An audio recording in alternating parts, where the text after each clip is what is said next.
Here's where you can change the style of notes, whether it's individual pages or infinite scrolling. And for some of you, the only time you probably saw this option was when you first started using the Samsung Notes.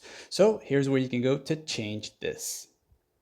You'll go ahead now and go into the Samsung Notes there. And once you are in this section here, you will tap on these three lines right there at the left side. Once you tap on that here, you're going to see these different options show up. And I want you to go to where it says these settings right there, or just look for that settings icon right here. Okay.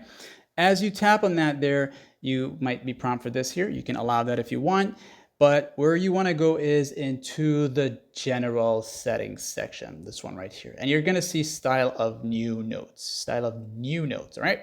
So for some of us, we can just change the template and color every time we start a new note, but we don't really get the option to change between the individual pages or the infinite scrolling, okay? So that's where you would go to do it, to have it set every time you start a new note, like and sub.